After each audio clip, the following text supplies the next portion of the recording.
इतने ही बड़े बहादुर हो तो आज हमसे युद्ध करो, क्योंकि 17 बार तुमने हमारे मित्र को युद्ध में परास्त किया है और आज हमसे युद्ध करने का नंबर आया।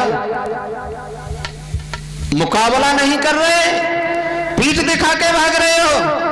ये बहादुरों को शोभा नहीं देती, बुज़दिल और कायरों जैसी भावनाएं हैं तुम्हारी। हमसे युद्ध करो, लेकिन भगवान ने मुड़ के ही नहीं देखा, भागते चले गए। और जब युद्ध क्षेत्र को छोड़ के भागे तो इनका एक नाम पड़ा है रणछोड़ भगवान। भागते भागते घने जंगल में पहुंचे और जब घने जंगल में पहुंचे तो क्या देखा, धौलाग्र की गुफा में मानधाता के पुत्र मुचकुंद बरसों से सो रहे हैं। उसी गुफा में जाके छुप गए हैं। कन्हैया ने अपना पीताम्बर लिया, उन्हें उड़ा दिया, दोनों भाई गुफा में छुप गए। कालिया वनमलिच्ची पीछे से भागता हुआ आ रहा था, उन्हें पीताम्बर ओढ़े हुए देखा है तो सोचने लगा कन्हैया पीताम्बर ओढ़ करके इस गुफा में सो गया तो कहा हम जिंदा छोड़ देंगे। झटका देकर के पीताम्बर खींचा, उनके लात मारी है तो मुचकुंद कच्ची नींद जग गए। उन्हें ये वरदान मिला था कि तुम्हें अगर कोई कच्ची नींद जगाएगा तो आंखों से वो ज्वाला उत्पन्न होगी, वो जल करके भस्म हो जाएगा। उनकी नींद टूटी है, उनकी आंखों से वो ज्वाला उत्पन्न हुई, वो कालिया वनमलिच्ची जल करके राख हो गया। जरासंध ने देखा कि हमारा मित्र भी मारा गया, लेकिन बलराम और श्याम इसी गुफा में है। पहाड़ के चारों तरफ आग लगवा देता है, मगर एक गुप्त विभाग के द्वारा दोनों भाई फिर मथुरा में प्रवेश करते हैं। खेल खेल में सारी फौज का फिर से वध किया है, लेकिन जरासंध को जीवन दान देकर के ही छोड़ दिया कि जाओ हम तुम्हें मारेंगे नहीं। हार मान करके जरासंध मगध में तो लौट आता है, लेकिन हार स्वीकार नहीं कर रहा। चाहे हमें कुछ भी करना पड़े, बलराम और श्याम ने हमारे दामाद का वध किया है तो हम बदला जरूर लेंगे। जरासंध इधर बड़ा ही चिंतित है, व्याकुल हो रहा है, और भगवान कन्हैया बड़े ही आनंद के साथ मथुरा में निवास कर रहे हैं।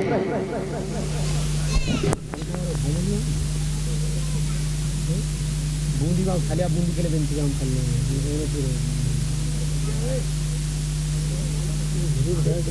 एक पंखा मंगा ले, अब हमको वो भाड़ी आता है के लिए इंतजाम कर ले, वहां लगाएगा। श्रोताओं, जो भगवान कन्हैया बड़े ही आनंद के साथ में मथुरा में रहने लगते हैं, तो एक दिन भगवान कन्हैया अपने सेन कक्ष में अकेले बैठे हुए थे।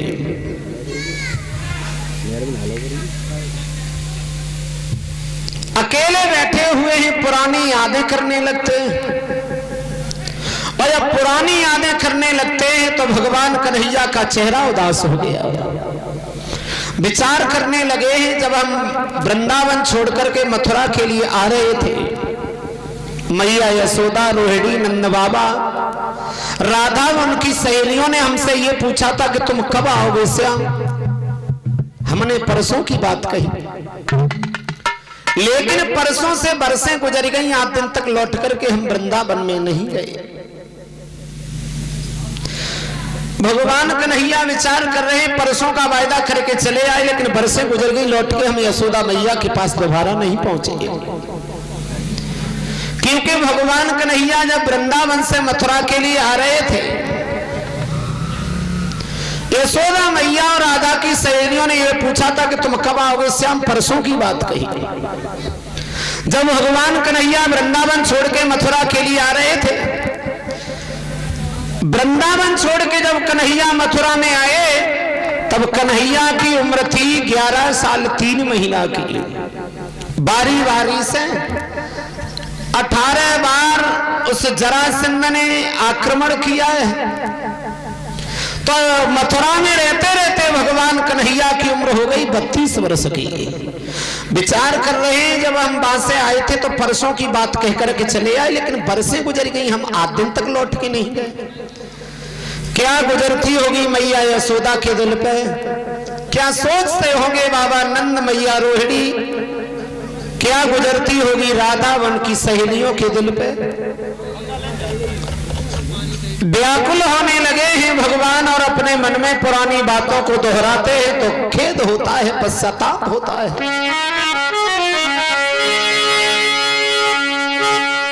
मन में सोची कृष्ण मुरार, बोली झूठ मैंने राधा से।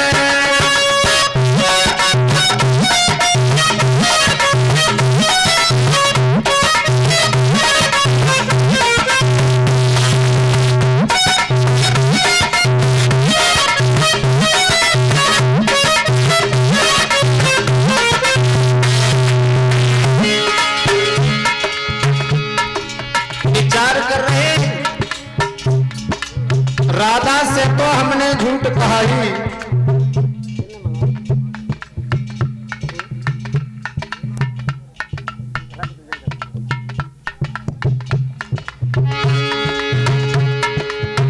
राधा से तो हमने झूठ कहा ही, लेकिन नंद बाबा माँ यशोदा रोहिणी से हमें झूठ नहीं कहना चाहिए था।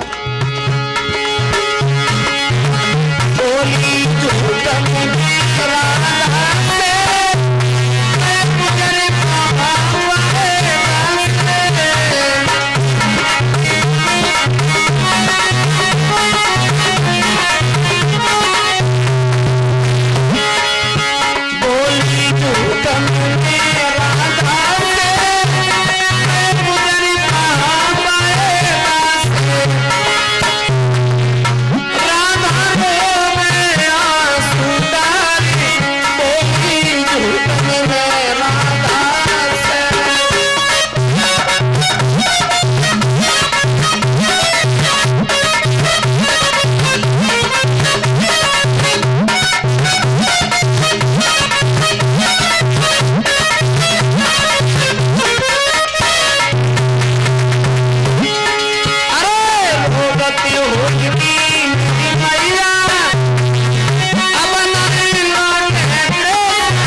करके भगवान का चेहरा उदास हो गया।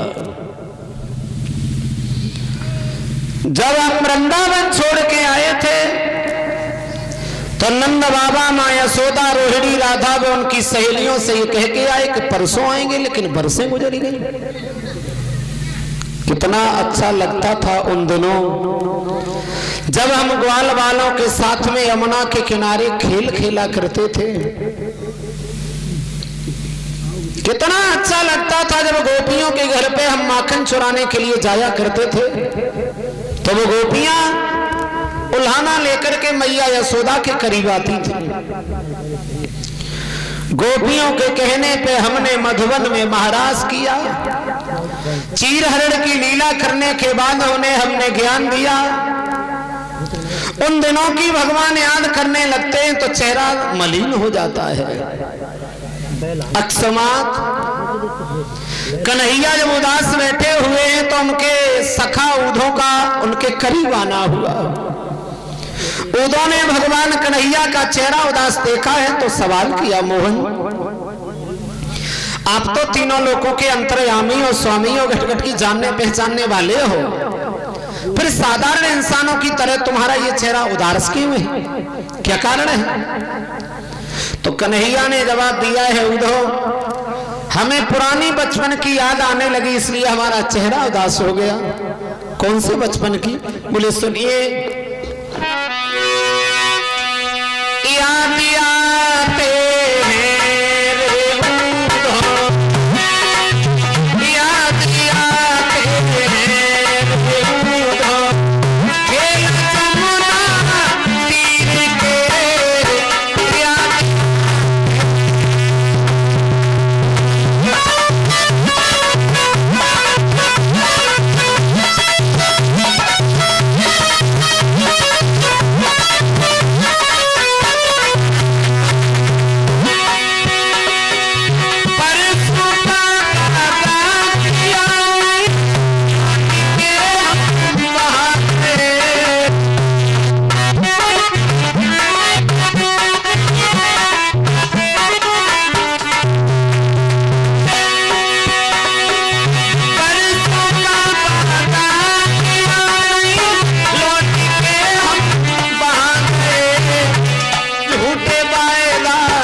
बचपन की याद आने लगी।